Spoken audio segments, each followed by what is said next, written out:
Ako po si Miss Winnie at ito ang ating kwento. Ang buhay ng tao ay parang isang gulong.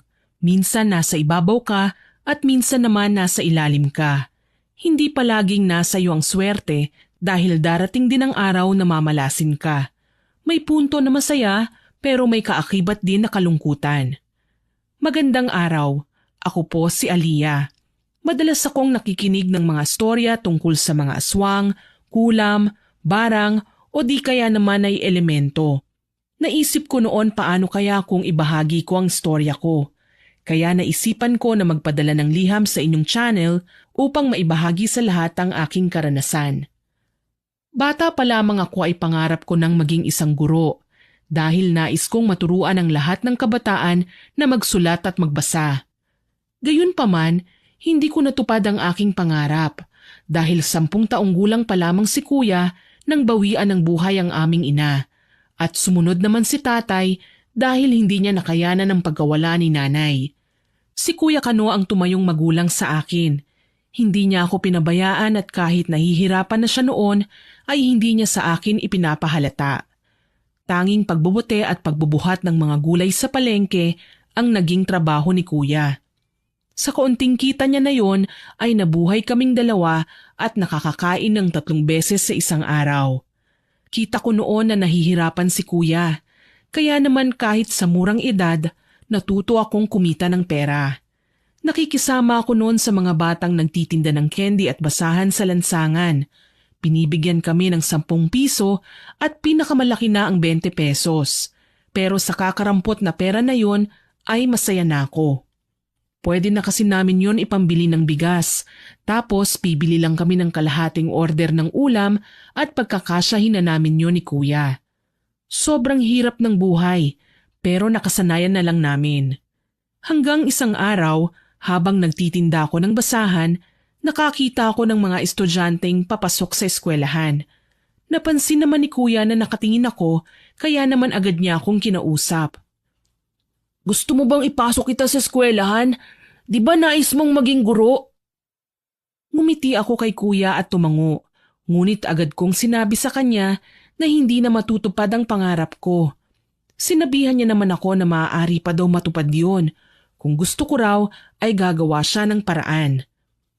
Hindi na kuya, sa pagkain pa nga lang natin sa araw-araw ay hirap na tayo. Ano pa kaya kung papasok ako? Baka hindi mo na kayanin kuya, tsaka ayoko rin naman ipilit dahil alam ko naman na hindi natin kaya. Kita ko ang pagkadismaya sa mukha ni Kuya at napayuko na lamang siya. Patawad bunso hindi ko mabigay ang lahat ng pangangailangan mo. Tanging bahay at lupa lang kasi ang naiwan sa atin nila nanay . Hindi ko rin naman kakilala yung mga kaanak natin. Hindi nga sila pumunta nung libing nila nanay . Kung hindi dahil kina Kapitana, hindi mabibigyan ng libing sila nanay. Nagningning ang mga mata ko noon at agad na sinabi ko kay Kuya ang aking naisip. Sinabi ko kay Kuya na humingi kami ng tulong kay Kapitana. Ngunit sinabi ni Kuya na nakakahiya na raw lalo na at marami nang naitulong sa amin si Kapitana. Nang mga oras na yon, hindi ko inintindi ang sinabi ni Kuya. At nang umalis siya, ay agad akong nagtungo sa tahanan ni Kapitana para humingi ng tulong. Naaawa naman siya sa kalagayan namin ni Kuya at kinuha niya kami bilang tagalinis ng kanilang bahay kapalit ng pagkain, pera at pagpapaaral niya sa akin. Labis na saya ang naramdaman ko noon dahil nakapasok na ako sa eskwelahan. Ngunit makalipas ang 1 taon, namatay si Kapitana. Ang mga anak naman niya ay hindi kami tinulungan dahil sa katwiran na hindi raw nila kami kamag-anak. Huminto ako sa pag-aaral at hindi na ako umasa pa na makakatungtong muli sa paaralan. Nang magwastong edad na kami ni Kuya, ay agad akong naghanap ng trabaho at nakuha naman ako bilang tindera sa palengke. Nagkatrabaho kami ni Kuya at siya ay naging kargador pa rin ng mga gulay kagaya ng dati. Sobrang nagsikap kami ni Kuya at kahit na elementary lang ang natapos ko ay nagpapasalamat pa din ako dahil natuto akong bumasa at sumulat. Tinuruan ko rin naman noon si Kuya kaya pareho kaming may kaunting kaalaman. Nung nabubuhay pa kasi ang mga magulang ko, walang ginawa si kuya kundi ang magbulakbol at hindi pumapasok sa eskwelahan. Kaya nga nang mamatay ang aming mga magulang, nagsisisi siya. Gayunpaman, huli na ang lahat. Kaya naman kahit na mahirap ang buhay, nagsusumikap kami ni kuya. Maaga man kaming naulila, nagpapasalamat pa rin kami sa Diyos dahil hindi niya kami pinabayaan. Sa paglipas ng mga araw, lumalaki na ang kita namin ni kuya at naisipan namin na mag-ipon para sa hinaharap. Laking pasasalamat ko noon dahil maaga kaming namulat sa mga nangyayari sa mundo.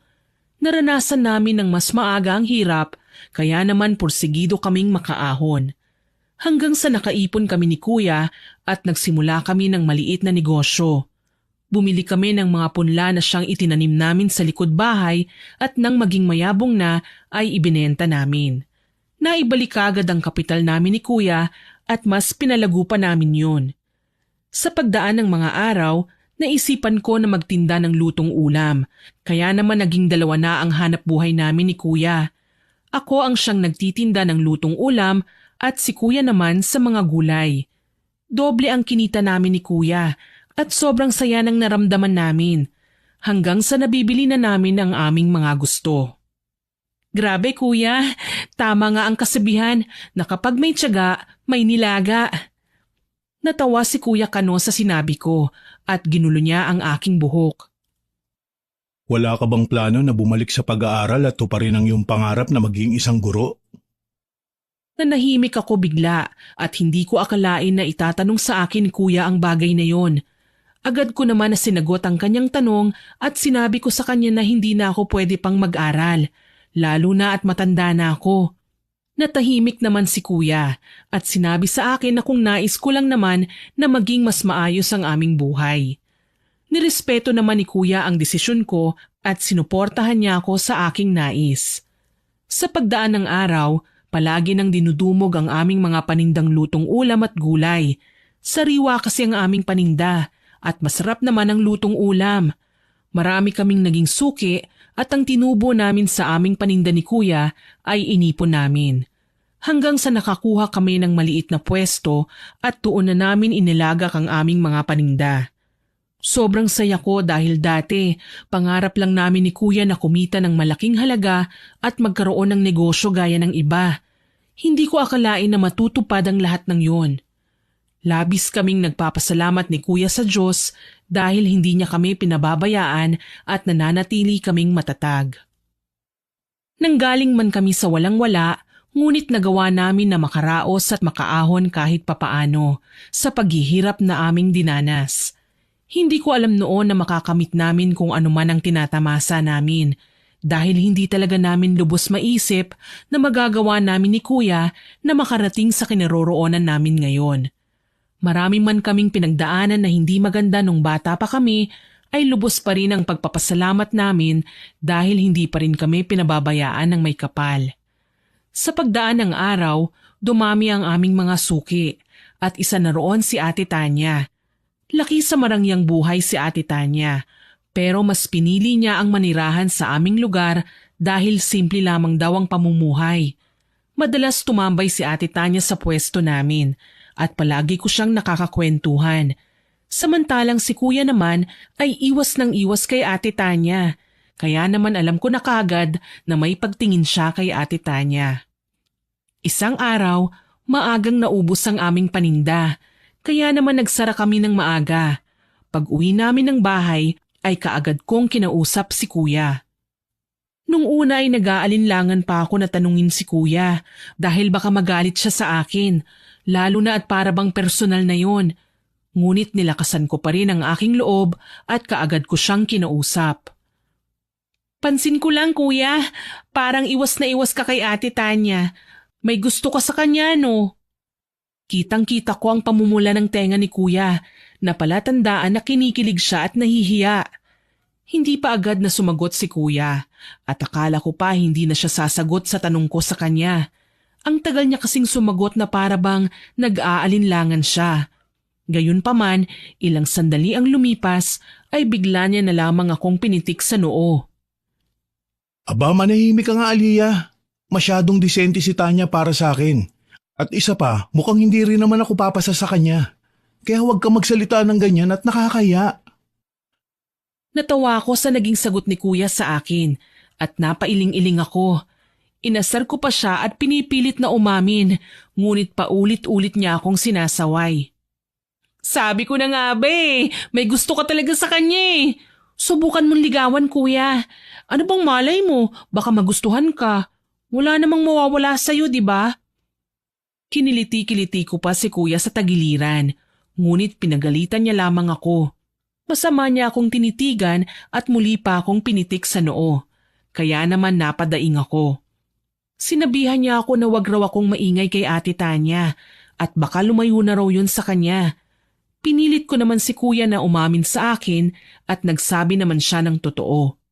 Gusto nga niya si Ate Tanya. Kilig na kilig ako noon at napapatili na lang dahil sa kwentong pag-ibig ng aking kuya. Wala naman kasi akong manliligaw noon at kapag may nagtatangka naman ay agad akong pinapagalitan ni kuya kahit na nasa tamang edad naman na ako. Masyado kasing maalaga si kuya sa akin at palaging ako ang kanyang inaalala bago ang kanyang sarili. Minsan pa nga, sinasabihan ko siya na unahin ang sarili niya bago ako, ngunit pinagagalitan niya lamang ako at sinabi niya sa akin na obligasyon niya raw ako. Matapos ang araw na yun ay palagi ko nang inaasar si kuya kay Ate Tanya. Hiyang-hiya si kuya sa tuwing sinasabi ko kay Ate Tanya na may paghanga si kuya sa kanya. Kapag umuwi kami ng bahay ay pinagagalitan naman ako ni kuya at pinagsasabihan. Ay naku, ikaw Aliyah ha. Sinabihan na kita na huwag ka magsasalita ng ganun kay Tanya. Nakakaya lalo na't maraming nakakarinig. Napasinghap naman ako at napahilamos ng aking muka dahil sa sinabi ni kuya. Kuya, kailan ka ba kasi aamin kay Ate Tanya? Palagi na lang kasing ganyan baka mamaya maunahan ka ng iba, bahala ka. Natahimik naman si kuya at napailing na lamang. Hindi niya ako sinagot sa mga sinabi ko at pumasok lamang siya sa kanyang silid. Naiinip na ako noon at hindi ko na mahintay pa si kuya na umamin kay Ate Tanya. Kaya naman sinabi ko na talaga kay Ate Tanya ng diretsyo yun. Ngunit hindi niya ako pinaniwalaan. Alam mo Aliyah, hindi ako naniniwala sa'yo. Siguro kapag si kuya mo na ang mismong umamin talagang maniniwala ako. Mahirap nang umasa sa sabi-sabi at baka mamaya hindi naman totoo. Nanlaki ang mga mata ko sa sinabi ni Ate Tanya at nang tingnan ko si kuya ay namumula siya. Hindi ko na nga napigilan pa ang sarili ko ng mga oras na yon at agad na binalingan ko si kuya. Kuya, ikaw na lang pala ang hinihintay ni Ate Tanya di sabihin mo na sa kanya yung tunay mong nararamdaman, tsaka huwag ka nang mahiya pa, tinutulungan na nga kita Natawa naman si Ate Tanya sa sinabi ko at napailing pa siya. Samantala, si kuya naman ay pulang-pula na ang tenga at alam kong nagpipigil lamang yon sa akin. Gayunpaman kahit anong asar ko kay kuya at pagpaparinig ay hindi pa rin siya umaamin kay Ate Tanya. Pag-uwi sa bahay ay pinagalitan ako ni kuya at pinagsabihan. Hindi ba't bilin ko sa'yo na huwag mong sasabihin kay Tanya na gusto ko siya? Lalo tuloy ako nahihiya Napabuntong hininga naman ako at napairap sa hangin. Agad akong sumagot sa kanya at diniretsa ko na siya. Kamo, ang sabihin mo, torpe ka talaga. Hay naku, ang hina mo kuya. Nagpaparinig na nga sa'yo si Ate Tanya wala pa ring epekto sa'yo. Tahimik lang si kuya at sinabihan ako na hayaan ko raw siyang dumiskarte ng kanyang sarili. Inasar ko naman siya na bahagang buntot at torpe. Sa inis ni kuya ay binatukan niya ako ng ubod ng lakas kaya naman natahimik ako. Nasaktan ako sa ginawa ni kuya at hindi na talaga ako nakasagot pa sa kanya matapos niya akong batukan. Hindi naman sumama ang loob ko o nagtampo dahil sa ginawa sa akin ni kuya dahil alam ko naman na naging labis na rin ako sa panunudyok sa kanya.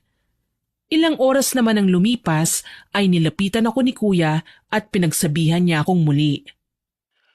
Nagtatampo ka ba sa akin? Nasaktan kita kasi labis ang pang-asar mo sa akin. At hindi mo na naisip ang aking nararamdaman. Natahimik ako sa sinabi ni kuya at hindi ko na lamang pinansin pa ang mga sinabi niya. Ngumiti na lang ako at niyakap ko siya ng mahigpit at saka ako humingi ng tawad sa kanya. Patawarin mo ako kuya sa ginawa ko ah. Gusto ko lang kasi na matulungan ka kaya naman ginawa ko yun. Pero hindi ko alam na nasusobrahan na pala ako. Ngumiti naman sa akin si kuya at sinabi niya sa akin na ayos lang yun. Basta wag ko na raw uulitin pa dahil hindi raw maganda na asarin ko siya lalo na sa harap ng ibang tao. Nagmumukha raw kaming desperada at nakakatapak na daw sa pagkalalaki ni kuya. Matapos ang araw na yon ay hindi ko na inasar pa si kuya kay Ate Tanya at hinayaan ko siya sa kanyang diskarteng sinasabi. Sa totoo lang ay gustong-gusto ko na talaga na asarin si kuya at tulungan siya na ligawan si Ate Tanya. Ngunit dahil nirerespeto ko ang napag-usapan namin na magkapatid ay hindi na ako nakialam pa. Hindi ko siya pinangunahan at hinayaan ko na lamang siya. Sa paglipas ng mga araw ay nakikita ko naman na dumidiskarte na si kuya kay Ate Tanya. Tinutulungan niya si Ate Tanya kapag namamalengke at binibigyan niya ng libreng ulam. Gustong-gusto ko naman na asarin si kuya pero ayokong sirain ng kanyang diskarte, kaya naman nagpigil ako. Hanggang isang araw ay bigla na lang akong nagulat dahil sa harap ng maraming tao, inamin ni kuya ang nararamdaman niya para kay Ate Tanya. Tuwang-tuwa ako noon at hindi magkandamayaw sa kilig dahil sa mga sinabi ni kuya kay Ate Tanya. Nagpaalam din siya kay Ate Tanya na formal siyang manliligaw at pumayag naman si Ate Tanya. Hindi naman sinayang ni kuya ang binigay sa kanyang pagkakataon ni Ate Tanya. Pinatunayan ni Kuya Kano na seryoso siya kay Ate Tanya. Halos araw-araw ay dinadalaw ni kuya si Ate Tanya sa tahanan niya at pinararamdam ni kuya ang wagas niyang pagmamahal. Isang gabi ay naisipan kong kausapin si kuya upang kumustahin siya tungkol sa kanila ni Ate Tanya. Bunso, napakabait ni Tanya. Ngunit para bang malihim siya. Hindi ko alam kung bakit. Basta ayaw niya lang pag-usapan ang tungkol sa kanyang pamilya at nangyari sa kanya. Napakunot naman ang aking noo sa sinabi ni kuya at agad akong nag-isip. Kuya, bakit hindi mo siya diretsuhin? O baka naman nahihiya siya sa'yo dahil lalaki ka. Hayaan mo kakausapin ko siya. Napangiti naman si kuya sa sinabi ko at nagpasalamat siya sa akin. Sinabi ko naman na wala lang yon dahil kuya ko siya at kung ano ang magpapasaya sa kanya ay kasiyahan ko na rin. Matapos ang araw na yon ay naghintay ako ng pagkakataon upang makausap ko si Ate Tanya. Ngunit palagi siyang abala dahil sa mga pinagagawa sa kanya ng pamilya niya na hindi naman niya sinasabi kay kuya. Kahit ako noon ay napapaisip kung ano nga ba talaga ang negosyo nila Ate Tanya dahil hindi niya naman raw nabanggit kay kuya. Hanggang isang araw, bigla na lang nagyaya si Ate Tanya sa kanilang bahay dahil may kaunti raw na salo-salo at hindi raw kami pwedeng mawala ni kuya. Dumalo naman kami at nagdala rin ng espesyal naming putahe. Pagdating sa bahay ni Ate Tanya ay may mga bisita at sinabi niya na kaarawan daw niya. Naku naman, bakit hindi mo sinabi sa amin? Hindi tuloy kami nakapagdala ng regalo para sa'yo. Ngumiti lang sa amin si Ate Tanya at agad kaming pinapasok sa kanyang bahay. Nahiya pa nga kami ni kuya dahil halos lahat ng bisita ni Ate Tanya ay halatang may mga kaya at mayayaman.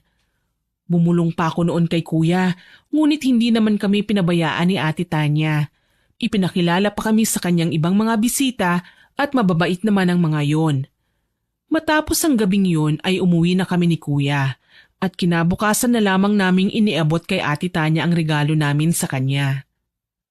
Naku naman, nag-abala pa kayo.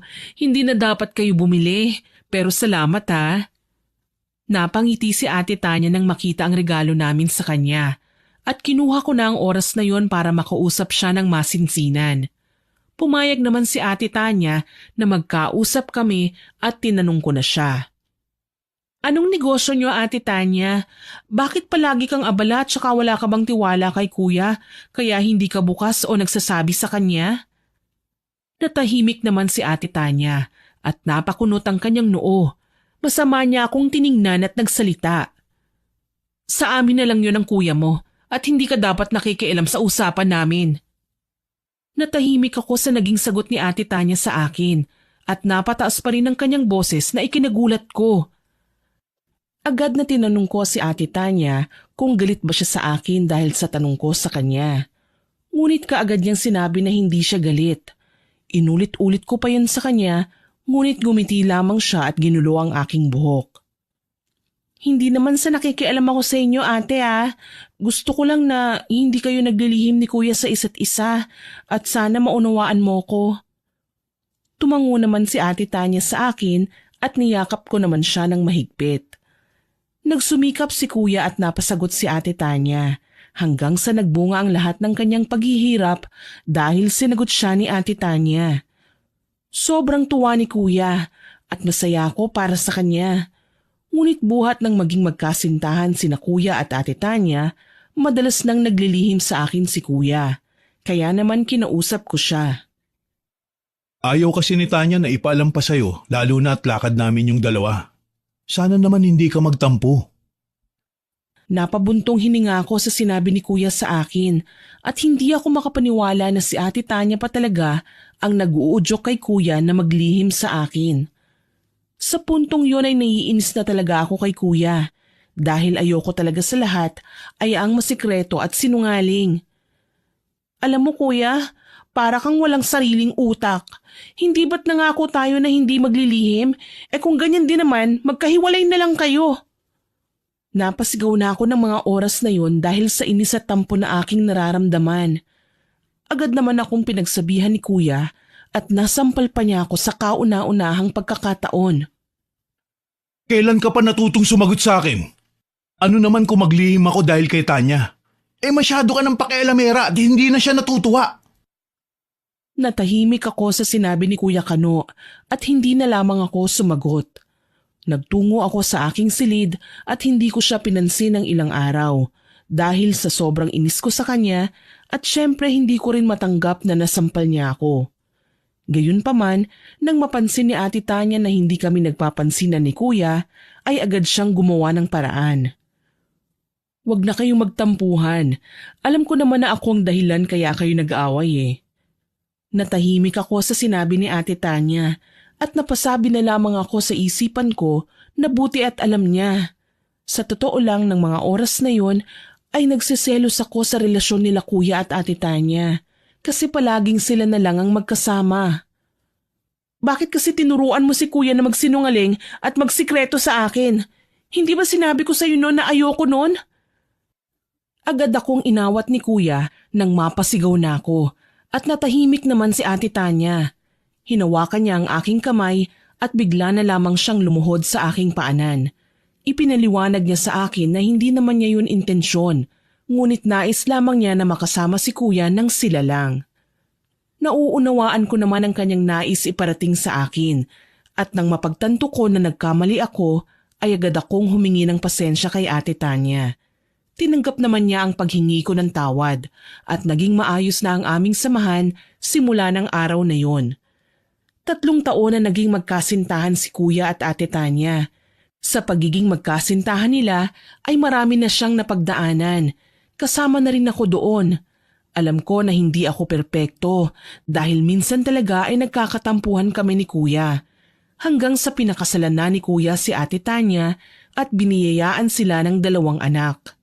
Ewan ko, pero nung ikinasal silang 2 ay palagi noon naging abala si Ate Tanya.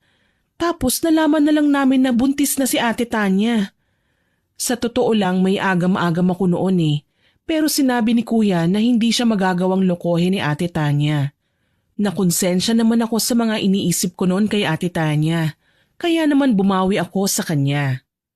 Samantala, si kuya naman ay palagi akong sinasabihan na lawakan ang aking pangunawa at pag-iisip kay Ate Tanya. Lalo na at noon naman ay malapit na kami sa isa't isa.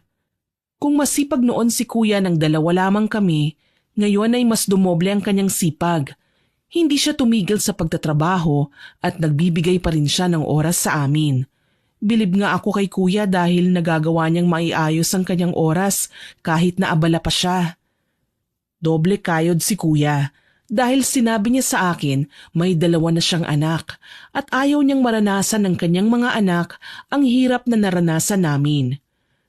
Nais ko na nung bumukod ng tirahan dahil sabi ko nakakahiya na nakikitira pa rin ako sa bahay nilang mag-asawa, kaya ko naman na.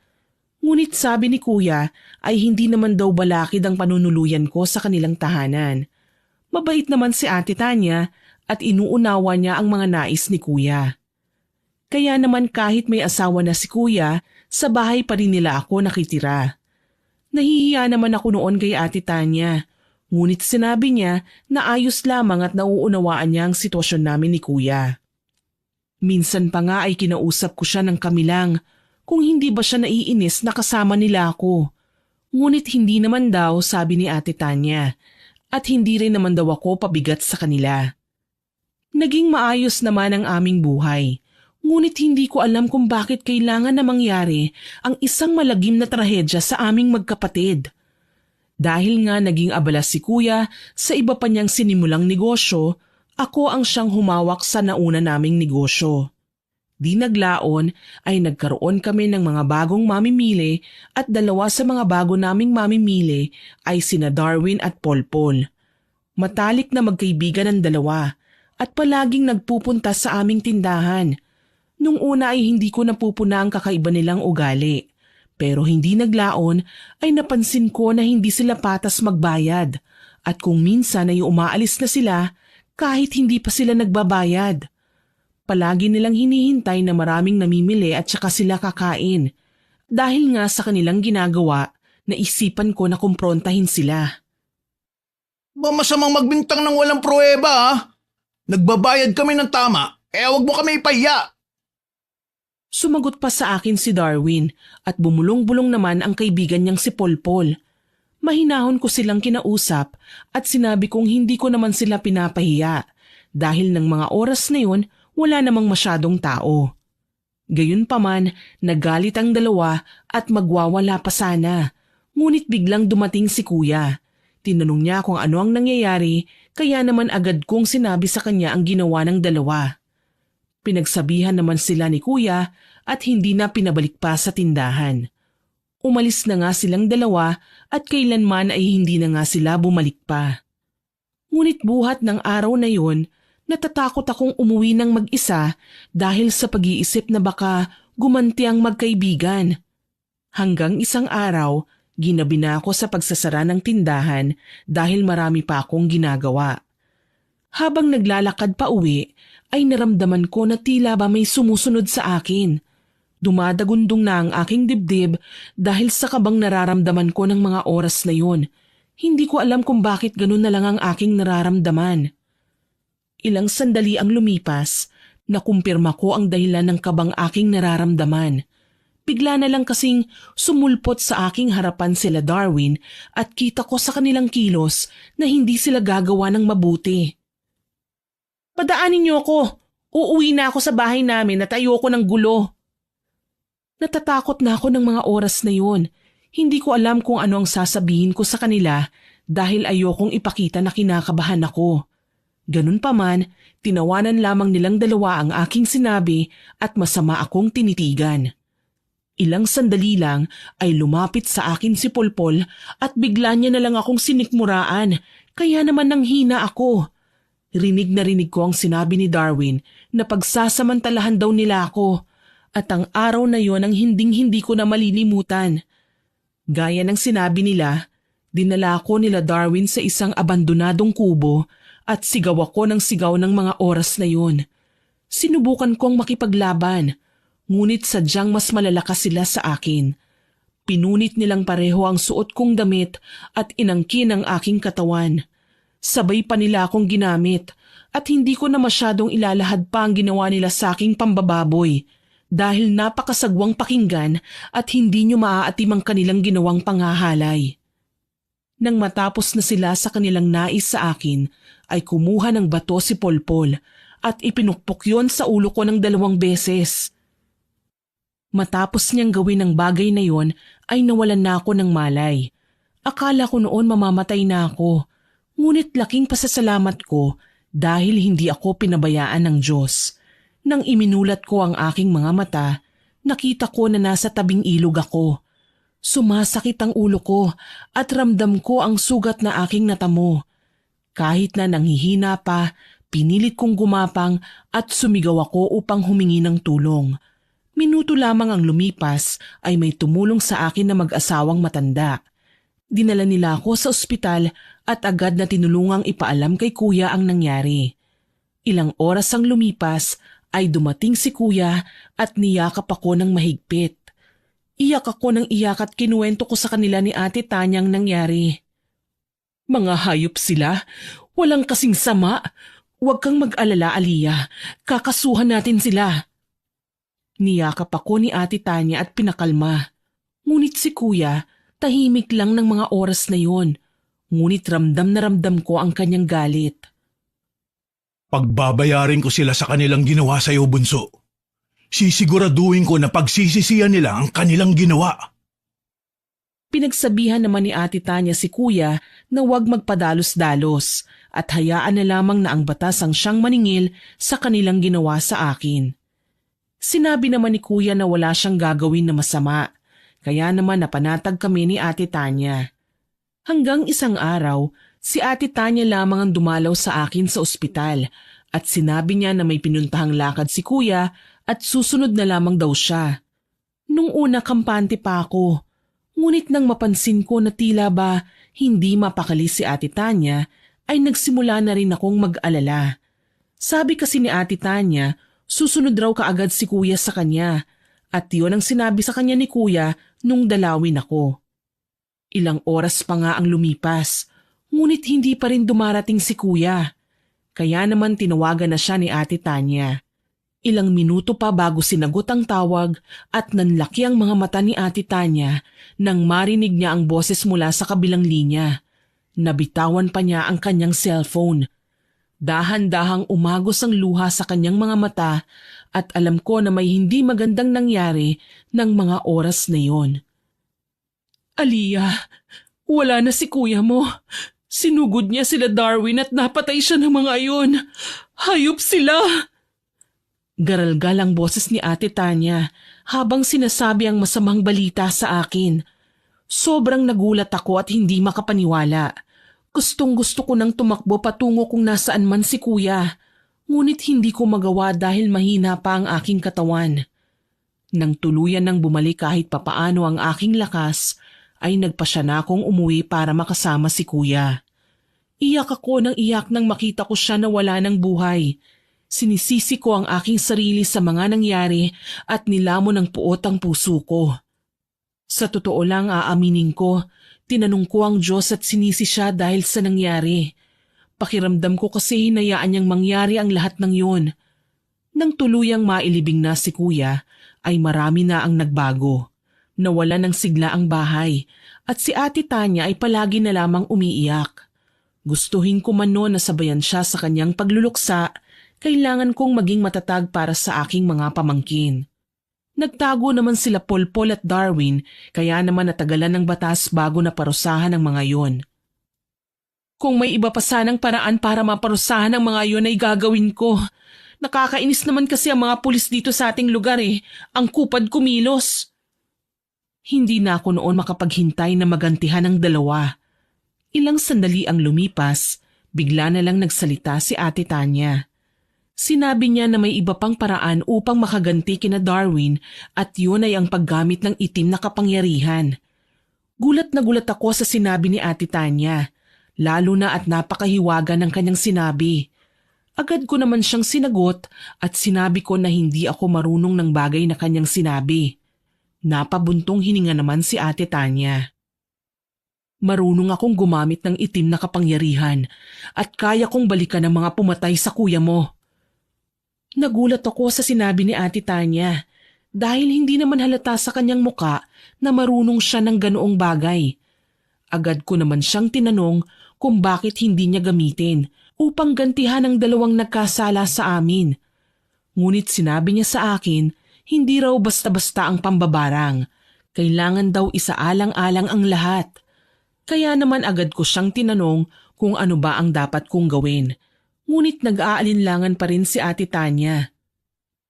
Ituro mo sa akin ang lahat ng kaalaman mo, Ate Tanya, at ako na mismo ang gaganti sa kanila.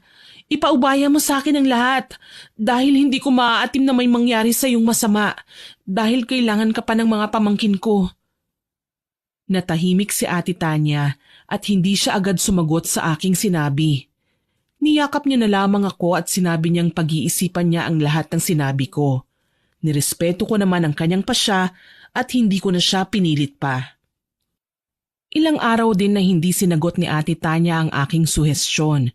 Hanggang isang araw, bigla niya akong kinausap. Sinabi niya sa akin na handa na siyang turuan ako. Basta't desidido akong matuto at handa akong harapin ang mga maaaring baliknon sa akin. Walang pag-aalinlangan na sumunod ako sa kanyang nais at nangako ako sa kanya na hindi ko sisirain ang pagtitiwalang ibinigay niya sa akin. Napangiti naman si Ate Tanya sa akin at nagpasalamat sa aking mga salita. Sana tuparin mo ang iyong pangako at kung kakailanganin mo naman ng tulong, handa akong tulungan ka alang-alang sa hustisya niyong magkapatid. Napaiyak ako sa sinabi ni Ate Tanya dahil para bang nakikita ko si Kuya sa kanya. Gayunpaman, hindi ko na lang inisip pa ang mga kaganapan at itinuon ko ang aking atensyon sa turo niya sa akin. Nais ko kasi talagang malaman kung paano mambarang nang sa ganoon mabigyan ko ng hustisya ang pagkamatay ni Kuya. Hindi ko na noon inisip ang nangyari sa akin dahil mas itinuon ko ang aking pansin sa pagkamatay ng aking kapatid. Sobrang sakit kasi nang nangyari at hindi ko alam kung bakit kailangan kunin siya sa amin. Buong buhay namin ay naghirap kami at nang maging maayos na ang aming pamumuhay, tsaka pa nangyari ang bagay na yun. Sobrang lungkot at pighati ang aking naramdaman ng mga panahon na yun dahil sa pagkawala ni Kuya. Lahat ng kaalaman na mayroon si Ate Tanya ay itinuro niya sa akin. Hindi ko nasasabihin pa kung ano ang mga yun dahil importante ang bagay na yun at masasabi kong sagrado na hindi dapat basta malaman ng iba. Ilang buwan din akong tinuruan ni Ate Tanya at ipiniramdam niya sa akin na hindi nawala si Kuya. Sobrang swerte ko talaga kay Ate Tanya dahil para bang babaeng bersyon siya ni Kuya. Sa paglipas ng panahon, naging dalubhasa ako sa paggamit ng itim na kapangyarihan.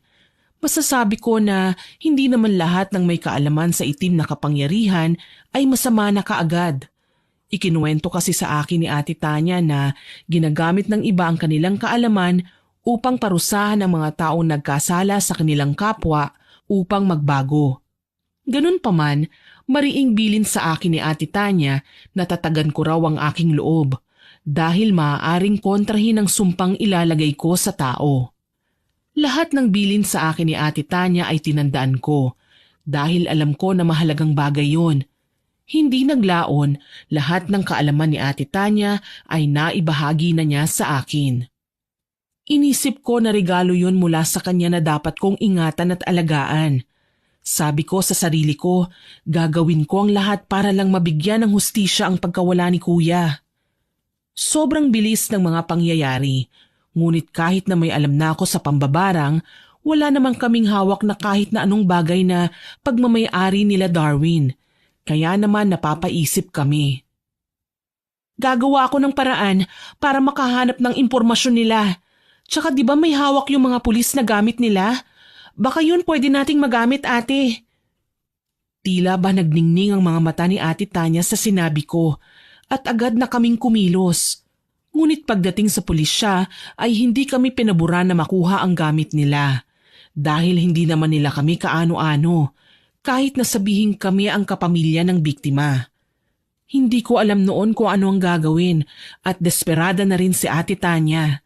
Kaya naman gumamit na siya ng kaalaman niya at pinasunod ang pulis. Hindi ko alam kung ano ang ginawa ni Ate Tanya dahil hindi niya naman yun itinuro sa akin. Para lamang daw kasi yon sa kanila na may dugong babaylan. Nang makuha namin ang aming kailangan ay agad na umuwi kami ni Ate Tanya. Sinimulan ko ang aking pagriritual. Tumutulong din si Ate Tanya sa akin. Ngunit sa kalagitnaan ng aming pag-oorasyon ay bigla akong nakaisip ng mas magandang plano. Bakit ka huminto? Sabi ko sa'yo, huwag kang hihinto, makakasama yun sa'yo. Bigla naman akong napasukan ng dugo, ngunit hindi ko yun ininda. Nais ko na hanapin ang kanilang kinaroroonan para makita ko kung paano sila maghihirap at nais kong harap-harapan ko silang parurusahan. Natahimik naman si Ate Tanya at napatitig sa aking mga mata. Makalipas ang ilang sandali ay nagsalita din siya at sinabi sa akin na maganda ang aking plano. Gayunpaman, may dinagdag siya sa plano ko. Sinabi niya na pahirapan daw muna namin sila at saka kami magpapakita kapag papatayin na namin. Nagulat ako sa plano ni Ate Tanya at mas malupit pa yun sa aking nais gawin. Gusto ko lang naman pahirapan noon si Darwin. Sumagi din naman sa isipan ko na patayin sila pero may takot pa rin naman ako sa Diyos. Pagkatapos ng araw na yon ay sinikap kong mahanap ang pinagtataguan nila Darwin. At nang mahanap ko na ay isinagawa ko ang ritual. Kitang-kita ko kung paano pumasok sa tenga niya ang alupihan. Napadaing pa siya, ngunit agad din naman na nakalabas ang aking alaga at nagtungo sa akin. Kitang-kita ko na namula ang sinulid na puti, senyales na nagtagumpay ako. Parehong naging pula ang dalawang sinulid at agad akong umuwi ng bahay. Ipinakita ko kay Ate Tanya ang mga sinulid at tuwang-tuwa naman siya. Ayos, nagtagumpay tayo. Ngayon kailangan na lang nating maging maingat sa ating mga kilos. Sumang-ayon ako sa sinabi ni Ate Tanya at pinagbutihan kong maigi ang aking ginagawa upang hindi ako magkamali. Matapos ang araw na yon, gabi-gabi ay dinadasalan ko ang aking alagang insekto at mas lalo kong pinahihirapan sila Darwin. Hindi ko na ilalahad kung anong orasyon ang aking ginagawa dahil sagrado nga yun. Makalipas ang 3 linggo ay nagtungo ako sa tahanan ni Darwin upang magmasid at nanlaki ang aking mga mata dahil may albularyo sa kanilang bahay. Dali-dali akong umuwi at sinabi ko kay Ate Tanya ang aking nalaman. Mabilis naman na kumilos si Ate Tanya at tinulungan ako upang matalo ang albularyo. Sa totoo lang, nahirapan pa kaming dalawa dahil malakas din ang albularyo. Sumuka na nga ako ng dugo at lumabas na ang dugo sa aking ilong. Ngunit hindi nagpatalo si Ate Tanya. Wala siyang humpay sa kanyang pag-oorasyon at sinabayan ko naman siya hanggang sa natalo namin ang albularyo. Sobrang saya ang aming naramdaman dahil nagtagumpay kaming matalo ang manggagamot.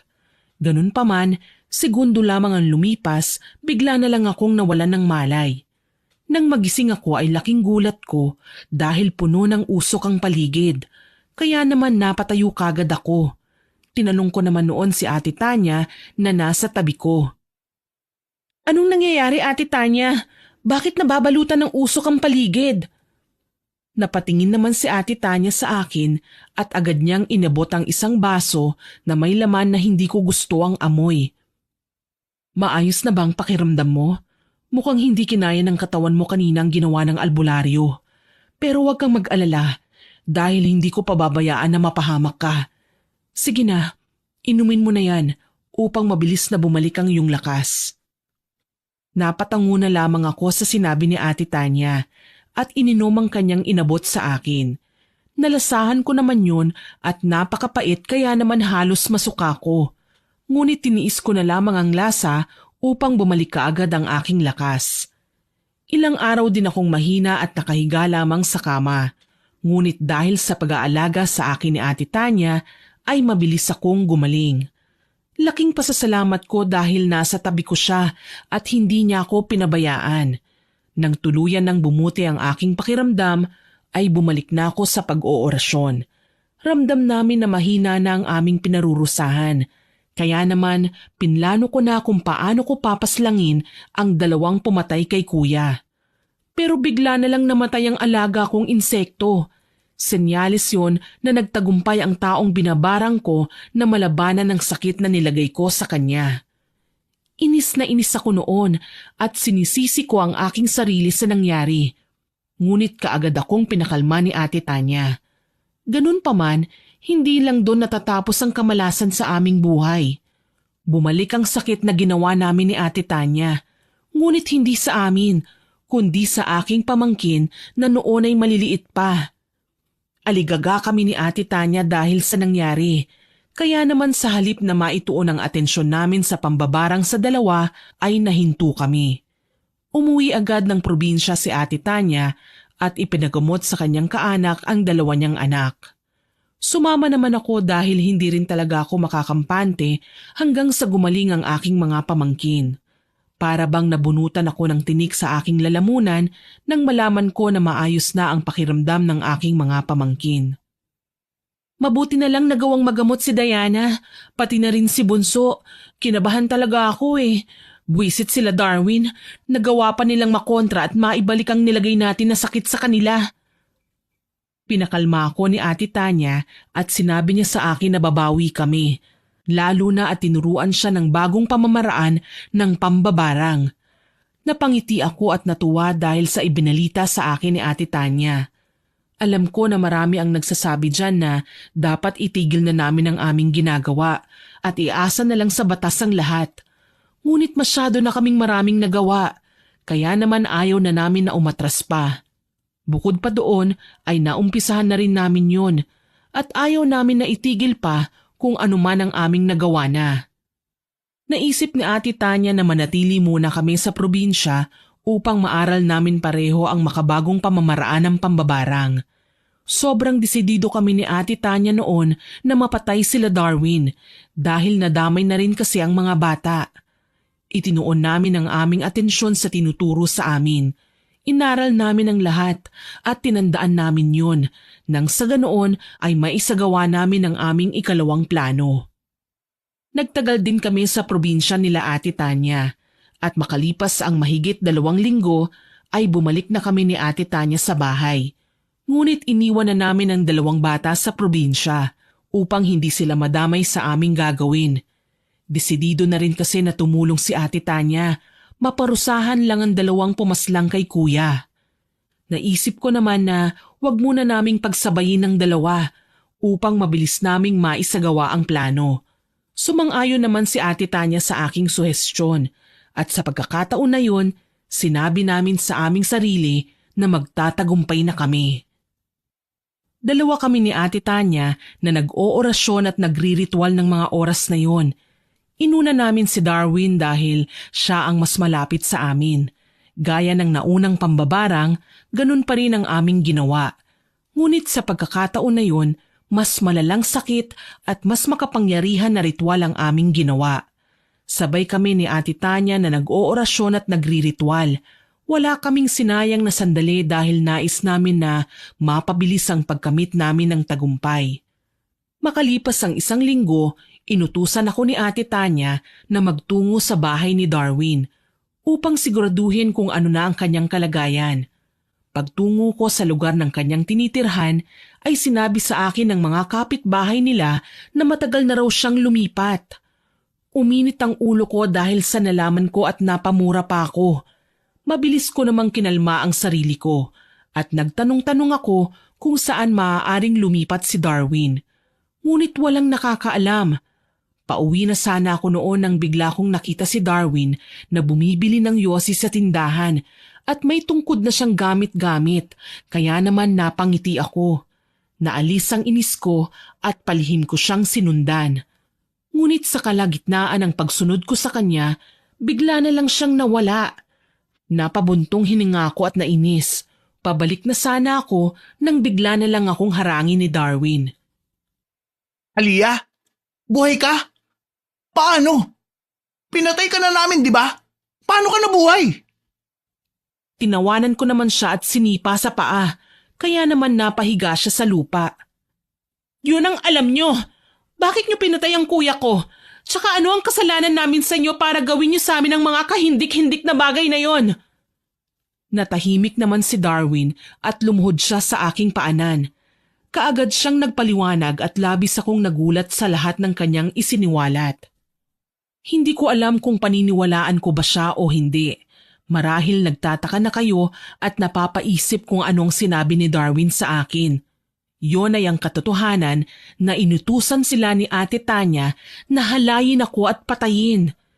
Hindi ko alam kung anong magiging reaksyon ko ng mga oras na yon. Pero hindi ko alam kung bakit parang naniniwala ako kay Darwin kahit na malapit ako kay Ate Tanya. Hindi kita pipilitin kung di ka maniniwala sa akin. Pero sinasabi ko sa'yo, inutusan lang niya kami. Ngayon ginagamit ka niya upang mapatay kami ni Polpol para hindi namin masabi sa'yo ang totoo. Gulat na gulat talaga ako at hindi ako makapaniwala sa mga nalalaman ko. Bakit hindi mo sinabi sa akin ng mas maaga? At bakit naman ginawa niyo yun kay kuya? Nanlaki ang mga mata ni Darwin at sinabi sa akin na hindi sila ang pumatay sa kuya ko. Lalo na at hindi nila magagawa ang bagay na yun. Sinabi ko naman na may nakuhang gamit nila kaya naman imposibleng wala silang kinalaman. Ngunit nakipagmatigasan si Darwin sa akin at sinabi niya pa na handa siyang humarap sa pulis upang ituro ang tunay na salarin. Ganun pa man, sinabi ko na lamang kay Darwin na kailangan ko ng pruweba at agad niyang ipinakita sa akin ang larawan ni Ate Tanya na kasama sila habang nagbabayad ng pera. Hindi ako makapaniwala sa aking mga nakita at nabigla talaga ako, lalo na at ang laki ng tiwala ko sa aking hipag. Napatanong pa ako kay Darwin kung ano ang motibo ni Ate Tanya para gawin sa amin ang mga kagimbal-gimbal na bagay na yun. Ngunit nagkibit-balikat lamang si Darwin. Kinuha ko ang lahat ng impormasyon ng mga taong pumaslang kay kuya at hindi ko sinabi kay Ate Tanya na nakita ko si Darwin. Pag-uwi ko sa bahay, hindi ko alam kung paano ko haharapin si Ate Tanya dahil sa aking mga nalaman. Pakiramdam ko kasi noon, nagsasabi talaga ng totoo si Darwin. Ngunit hindi ko pa siya lubusang pinaniniwalaan dahil hindi pa ako kumbinsido sa lahat ng kanyang sinabi at ipinakita sa akin. Anong ginawa mo? Bakit ngayon ka lang? Nakita mo ba si Darwin? Ano, tagumpay ba tayo?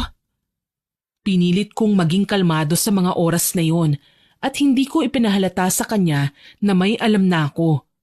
Agad na sinabi ko kay Ate Tanya na lumipat na si Darwin ng tirahan at hahanapin ko na lamang ang bago niyang pinagtataguan. Nakumbinsi ko naman siya at sinabi pa niya na magpahinga na ako. Sumunod lang ako noon kay Ate Tanya, ngunit sa tuwing may pinapainom siya sa akin ay nagkukunwari lamang ako na iniinom ko yon at pagtalikod niya ay agad ko yung tinatapon. Buhat kasi nang sinabi sa akin ni Darwin ang lahat ng yun, hindi na ako nagtitiwala pa kay Ate Tanya.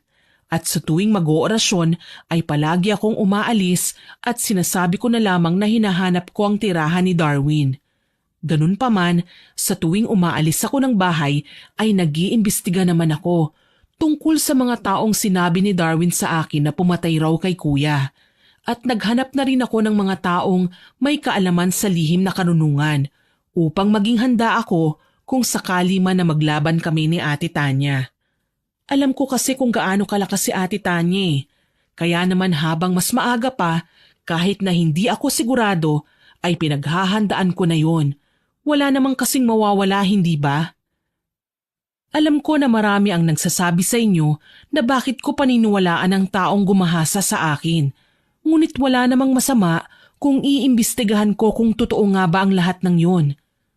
Kalaunan nga ay nakilala ko ang isa sa mga sinasabi ni Darwin na pumatay kay kuya. At nang makausap ko siya, kumpirmado, si Ate Tanya nga ang may pakana ng lahat. Hindi ko na alam ang gagawin ko ng mga oras na yon. Wala naman akong maisip na dahilan ni Ate Tanya para gawin sa amin ang ganoong bagay. Ngunit ika nga, hindi masasagot ang aking mga katanungan kung hindi ko aalamin ang katotohanan mula kay Ate Tanya. Agad na kumuha ko ng ebidensya upang hindi na siya makapagdahilan pa sa akin at makapagsinungaling. Pag-uwi ko sa bahay ay agad kong ipinakita sa kanya ang lahat ng nalakap kong impormasyon. Totoo ba? Bakit mo nagawa sa amin ni Kuya ang lahat ng yon? Wala naman kaming kasalanan sa'yo. Paano mo nagawa yon? Sobrang sama mo! Nanggagalaiti na ako sa galit ng mga oras na yon at pinagbuhatan ko siya ng kamay. Wala naman akong nakuhang sagot mula sa kanya. Hanggang ilang sandali ang lumipas, bigla na lamang siyang tumawa ng napakalakas. Sa puntong yun, nakita ko na tila ba ibang-iba siya sa Ate Tanyang nakilala namin ni Kuya. Para siyang demonyita na tumatawa at nanlilisik ang kanyang mga mata na siyang dahilan kaya naman nagtayuan ang balahibo ko sa aking katawan. Gusto mo bang malaman ang katotohanan kung bakit ko pinatay ang kuya mo at bakit ko inutusan sila Darwin na gahasain at patayin ka? Nanlaki ang mga mata ko sa mga sinabi niya. Hindi ako makapaniwala na sinasabi niya ang lahat ng yon habang nakangiti pa. Tinanong ko siya kung bakit niya ginawa yon at ano ang kanyang dahilan. Sinabi sa akin ni Ate Tanya na nais niya akong mawala sa kanilang buhay dahil palagi na lang akong iniisip ni Kuya. Hindi ko lubos maisip na ang katulad niyang mukhang anghel ay isa palang demonyita. Tawa siya ng tawa at sinabi niya sa akin na sinaktan daw siya ni Kuya nang malaman ng aking kapatid na siya ang dahilan kaya ko pinagsamantalahan. Nais na rin ni Kuya noon na makipaghiwalay sa kanya. Kaya naman naisipan niyang ipabaldado si Kuya. Ngunit napatay si Kuya ng kanyang mga inutusan. Kaya naman nag-isip siya ng paraan upang mailihis sa kanya ang lahat ng pakana niya. Sana sinabi mo na lang sa akin na ayaw mo ko sa poder niyo. Hindi mo na sana ginawa ang lahat ng yun. Kawawa naman si Kuya at ang mga bata. Bigla namang natigilan si Ate Tanya at sinabi niya sa akin na hindi naman daw anak ni Kuya ang 2 bata. Anak daw niya yon sa ibang lalaki. Ngunit tinanggap lamang ni Kuya dahil mahal na mahal siya. Para bang binuhusan ako ng malamig na tubig sa katawan dahil sa mga isiniwalat sa akin ni Ate Tanya. Sumagi agad sa isipan ko kung bakit niya ako tinuruan at mabilis niya naman akong sinagot. Ginawa niya raw yon upang gamitin ako sa lahat ng kanyang mga plano at kapag nagdagumpay na siya ay papatayin niya naman ako na hindi niya nagawa noon. Hindi ko nakasalanan na bubita ka at utu-uto. Paniwalang-paniwala ka sa mga sinabi ko sa iyo at pagpapaawa. Hindi ko na napigilan pa ang sarili ko ng mga oras na yon. Agad kong kinuha ang kutsilyo sa aking harapan. Akmang itatara ko yon sa kanyang dibdib nang pinagpiestahan naman ako ng mga alaga niyang bubuyog. Halos kainin na ng mga bubuyog ang buo kong katawan. Pero mabilis ko yung nalabanan gamit ang mga alaga kong alupihan. Nagawa kong mapatay ang pinuno ng mga bubuyog na alaga niya. Kaya naman natalo ko ang mga yon. Hindi naman makapaniwala si Ate Tanya na handa ako sa kanyang gagawin. Kitang-kita ko ang pagtataka sa kanyang mga mata. Nagtataka ka no? Sa tingin mo ba kukumprontahin kita kung hindi ako handa? Nagkakamali ka dahil handa ako laban sa'yo. Natahimik naman siya at napatingin sa akin ng masama. Ilang sandali ang lumipas, bigla na lamang siyang nagpalit ng anyo bilang isang hindi kaaya-ayang nilalang. Nagkatawang aso siya, malaki, mahaba ang kuko, mapupula ang mga mata at mabalahibo. Hindi ko alam kung anong klase siyang nilalang, pero alam ko lang demonyo siya na dapat kong mapatay. Alam ko noon na dehado ako, dahil lahat ng kaalaman na meron ako ay galing sa kanya. Kaya naman nag-alinlangan ako. Ngunit sinabi ko sa sarili ko na kahit mapatay ako sa laban na yon ay ayos lang basta ang mahalaga ay mapaslang ko rin siya. Sumugod sa akin si Ate Tanya at pinatungan niya ako. Akmang kakagatin niya ako sa liig nang bigla na lang may humampas sa kanyang likuran at napadaing siya sa sakit. Agad akong napatingin sa gawe kung nasan ang taong tumulong sa akin at nagulat ako dahil sila Darwin yon at Polpol. Agad na lumapit sa akin si Darwin at akmang tutulungan akong tumayo. Ngunit tinabig ko ang kamay niya. Huwag mo munang pairalin ang galit mo sa amin.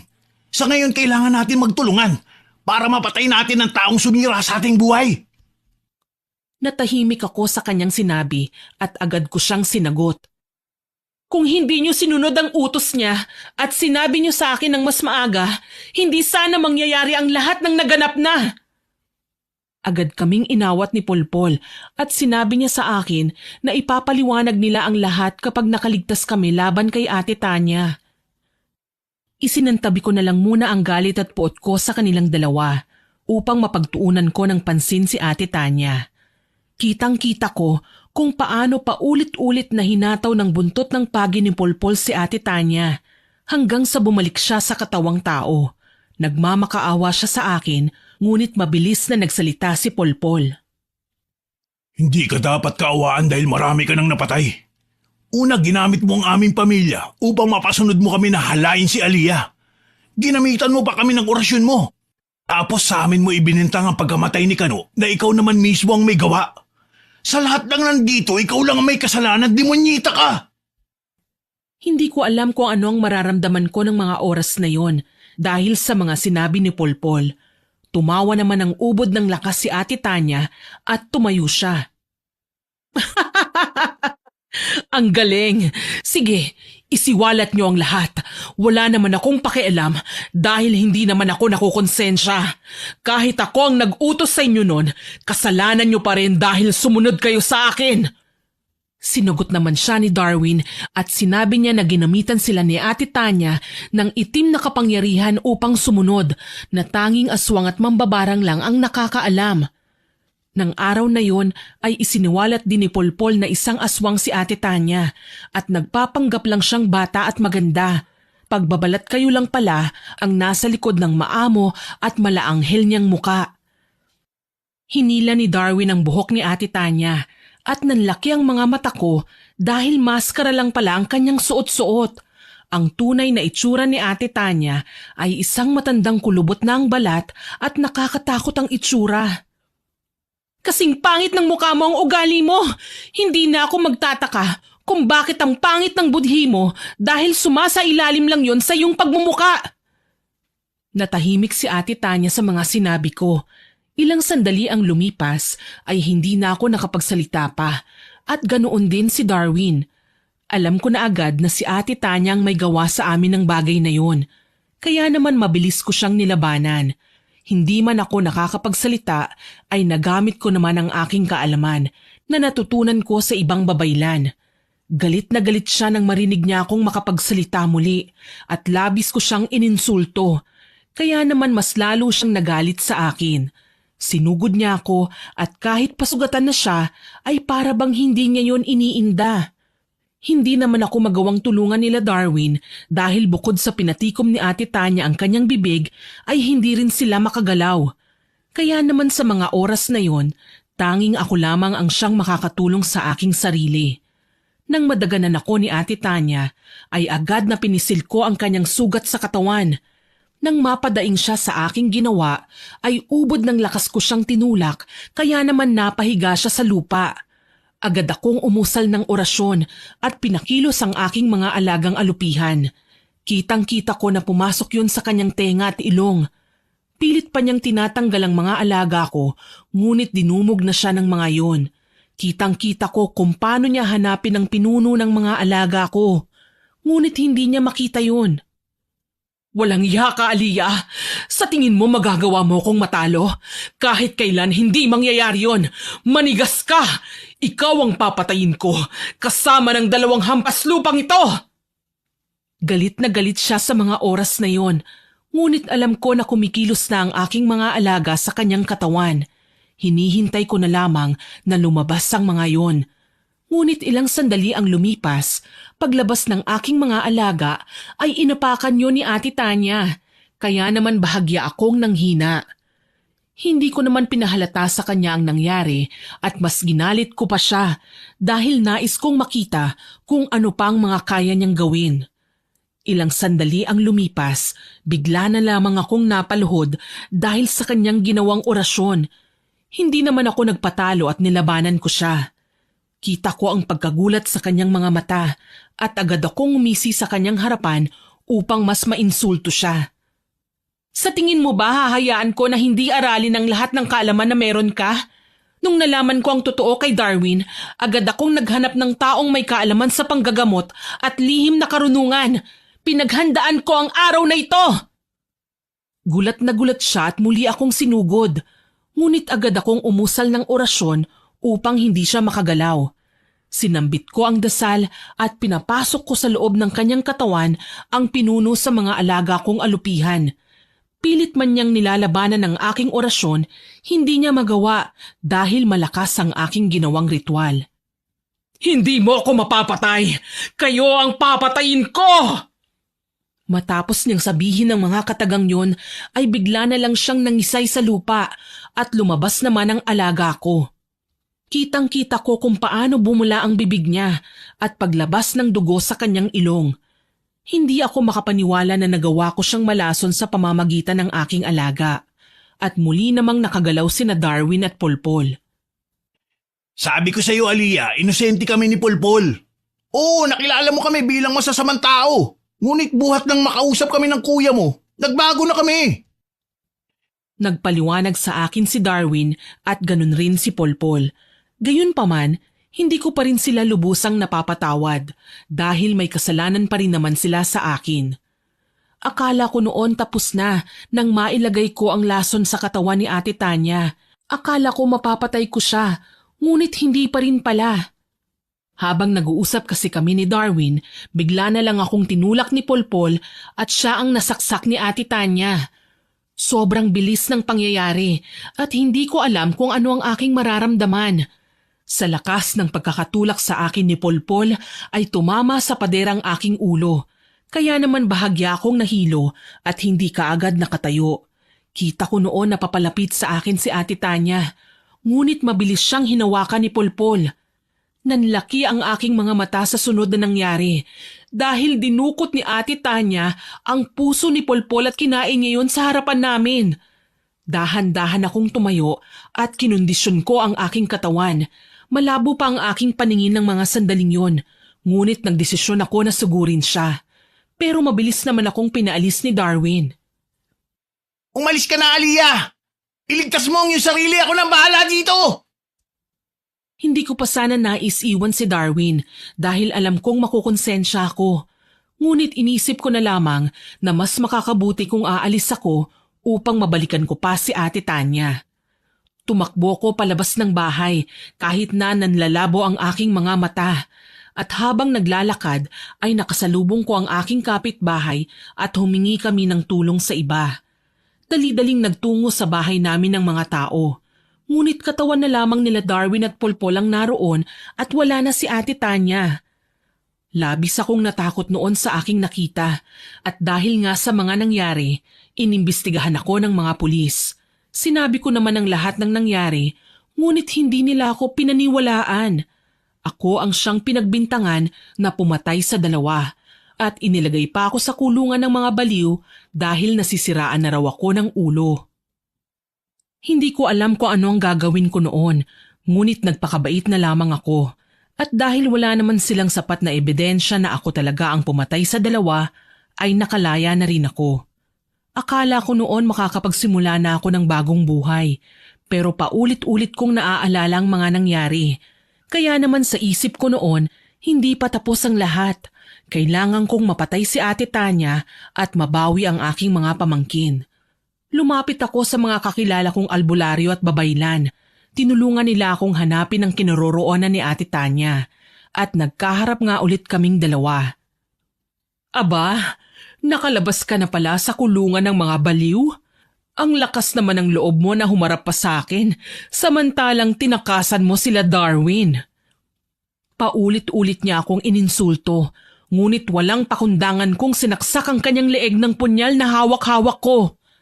Nagulat siya sa aking ginawa, ngunit binunot niya lamang ang punyal at sinakal ako. Iniangat niya ako sa ere at binitawan. Ramdam ko ang tila ba pagkabali ng aking buto sa likod, pero mabilis akong tumayo at umayos. Nasaan ang mga pamangkin ko? Ilabas mo sila! Babawiin ko ang mga pamangkin ko! Tumawa naman siya at agad na pinakita sa akin ang isang timba. Halos bumaligtad ang aking sikmura nang makita ko ang katawan ng dalawa kong pamangkin na pinira-piraso. Nakilala ko lamang sila dahil sa kanilang ulo na nakahiwalay na rin sa kanilang katawan. Hindi ko napigilan ang aking sarili at nasuka ko sa aking nakita. Sobrang karumal-dumal ang kanyang ginawa sa mismong mga anak niya. Maingay eh, kaya ayan, pinatahimik ko na sila. Ang hirap dahil dalawa sila at malikot pa. Pero nagtagumpay naman ako. Gusto mo bang isama kita dyan tapos sunugin ko kayo? Para naman magkakasama ko kayong ihahagis sa dagat? Parang baliw na si Ate Tanya ng mga oras na yun at kinuha pa niya ang ulo ni Diana at ginawa niya yung bola. Wala kang kasing sama! Ano naman ang ang ginawa sa'yo nila Diana at mismong anak mo ay pinatay mo! Demonyo ka talaga! Natahimik ako at hindi ko man lang nagawang lapitan ng aking mga pamangkin dahil sa karumal-dumal na kanilang sinapit sa kamay ng sarili nilang ina. Para bang nanghihina ako dahil sa nakita ko. Hindi talaga ako makapaniwala na magagawa niya yun. Oh, ano naman kung anak ko sila? Bunga lang naman sila ng pang-aalipusta sa akin. Akala ko nga magbabago na ang aking buhay nang makilala ko ang kuya mo. Pero dahil sa'yo, nagkanda leche-leche din ang lahat. Sinipa ako ni Ate Tanya at sinuntok sa sikmura. Hindi ko nagawang manlaban sa kanya ng mga oras na yon dahil masakit pa rin sa akin ang nangyari sa dalawa kong pamangkin. Wala man lang akong nagawa para ipagtanggol sila sa demonyita nilang ina. Hindi ko alam kung ano ang gagawin ko noon. Sa halip kasi na lumakas ang aking loob, ay lalo lamang akong pinanghinaan. Siguro naman kung nasa sitwasyon ko kayo, ay ganun din ang inyong mararamdaman. Hindi ko man sila kaano-ano at kadugo, nakasama ko naman sila ng matagal at naging mahalaga sila at parte ng buhay ko. Gayunpaman, huli na ang lahat para sa aking pagsisisi. Ngunit ilang sandali ang lumipas, tila ba merong nagsalita sa aking liig na lumaban ako at iganti ko ang lahat ng naging biktima ni Ate Tanya. Hindi ko alam kung sino yon. Ang inisip ko na lang na baka paalala sa akin yon ng aking kuya.